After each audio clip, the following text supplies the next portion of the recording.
All right, ladies and gentlemen, it's time to talk about the game director of Dragon Age the Veilguard again, because we have an interesting development happening on their Twitter profile. And I got to be honest with you, I didn't see this one coming. I really didn't. I noticed that with this particular kind of person, it seemed like their sexuality and their overall gender identity was on the forefront of their ideology. And I'm sure it still is, but something's got to give here, because for someone in this position to completely change their Twitter profile and remove all of the virtue signaling in the month of Pride, no less, something's got to give, and something's happening in the background.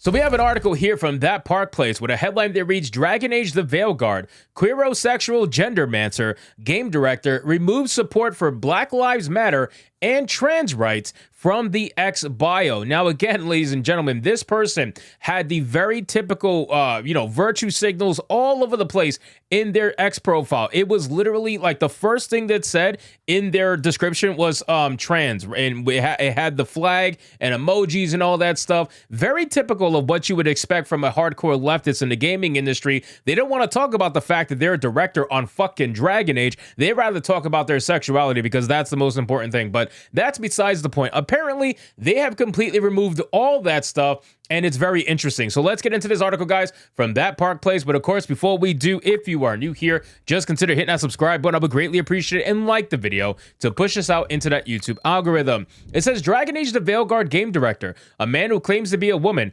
describes himself as a queerosexual gendermancer, and calls himself Corinne Bush, has removed support for Black Lives Matter and so-called trans rights from his X bio. As noted by former World of Warcraft team lead Mark Kern, Bush previously described himself as a trans woman and a sexual gendermancer in his X profile. He also had the hashtags trans rights and Black Lives Matter. Now, if you want to see what it looked like prior, this is how it looked prior. It had the old logo, right, with Dragon Age Dreadwolf. Obviously, they need to change it to Veilguard now, because it's not called Dreadwolf anymore. And of course, it had all the virtue signals possible. Obviously, the tweets are protected for given reasons. I mean, every single time these people will make a statement about sexuality that they know is going to be very divisive, they will always protect their tweets. They will go private, and they will make sure that they do everything they possibly can to try to get as little backlash as possible on their Twitter profile, because they know it's coming. They know it's coming. You cannot say something that divisive and not know that something like this is on its way. And they know, all right? Don't try to make them seem as if they're too stupid to realize or whatever. No, these people absolutely know what they're doing. So they had the trans flag in their bio. They had trans woman and everything in their bio. Obviously, they still had game director Dragon Age Dreadwolf in their bio, but they had all forms of just nonstop sexuality bullshit and virtue signaling. 90% of their bio is virtue signaling, on top of the fact that it's protected, which is ridiculous. So it says, however, Bush has updated his profile. He removed the Dragon Age Dreadwolf logo, as well as trans rights and Black Lives Matter hashtags. Furthermore, he is no longer describing himself as a trans woman or as a queerosexual gendermancer. The bio only reads game director of Dragon Age, ladies and gentlemen. That is it. That is a complete nuke of a Twitter profile if I've ever seen one. There's not even a trans flag next to the name. Nothing. They removed everything. Now, the tweets are still protected, ironically, and that's not probably going to change, but they removed everything, ladies and gentlemen. And I think that is incredible, because you cannot stand by your virtue signal. We've seen this happen not just from personal people, but we've seen this happen from companies as well. Look at Insomniac Games, for example. Insomniac Games will talk all about how inclusivity and diversity is their strength, but then it comes to selling the game in the Middle East and making a way more money, they decide to forego all of that and ignore it and throw it out the window and delete it and pretend like they never even talked about it. They do the same thing on a personal level. People like this, Corinne Bush, when it comes down to the backlash and people finding out that they are working on a game like this, suddenly, now you got to delete everything. You can't stand by it. You got to hide. Why are you hiding? Just stand by what you said. Kern commented on the change. Dragon Age game director deletes flags and BLM from bio. As soon as the Dragon Age trailer hit, backlash hit, her public values suddenly vanished. If DEI and SBI values are great and don't hurt sales, why is she hiding them? Wouldn't they just boost sales to the modern audience?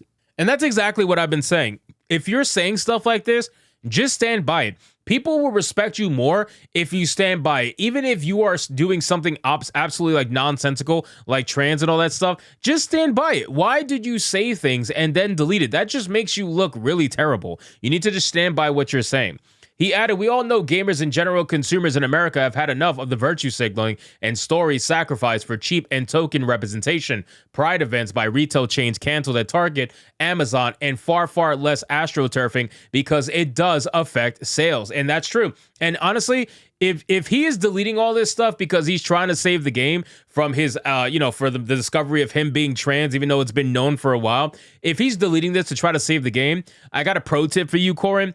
You're not doing anything. Like, you're not going to be able to save the game. The damage is already done. Whatever the game's going to make, it's going to make. And to be honest with you, the reputation that BioWare has is already damaged as it is. There's no saving it. It was damaged with or without you. You just make it worse. That's really what it is. But it's damaged. It's done and gone. Chances are BioWare or the company as a whole probably got to Corin and told him to delete all this nonsense until the game comes out and to try to just lay low and not make too much noise, if you catch my drift. But it's too late. It's just way too late. It's likely the damage to the game is already done. Back in 2022, Bush made it abundantly clear that the game was inherently queer. That actually rhymes. In the developer's story focused on Bush, he shared that his false identity as a queer trans woman has been injected into the game. And you know what? The fact that this person is trying to say that all the characters are pansexual, yeah, I think it's pretty safe to say that his ideology is all over this game. Like, sexual gender ideology is going to be on the forefront of Dragon Age Veilguard. There is no denying that. So even if he goes into hiding, even if he deletes all that virtue signaling nonsense from his bio, even if he does all this, it doesn't matter. The damage is there. People know about it. Internet news spreads like wildfire. And once people find out the truth, they're going to make their decisions. That's it. People have already decided whether or not they're going to support this game. I myself am not going to support this game. If you choose to support it, that's great. Do what you want to do with your money. But I already know that besides all the woke shit, this is just not going to be a Dragon Age game. Like, it's not going to be what you expect from a Dragon Age game. It doesn't even look like a Dragon Age game. Visually speaking and creatively speaking, it doesn't look like it. So I'm checked out. I'm completely done, and I'm just going to move on. BioWare is dead to me. It has been dead to me for a long time, and it's quite unfortunate that we live in a world where I can't be excited about a BioWare game. I keep saying that, but it's like, wow, man. I remember being unbelievably excited hearing about the fact that they were making a Mass Effect 2, and then hearing about the fact they were making a Mass Effect 3, and finally getting the closure to the stories with the Reapers and whatnot, and just being so, like, just...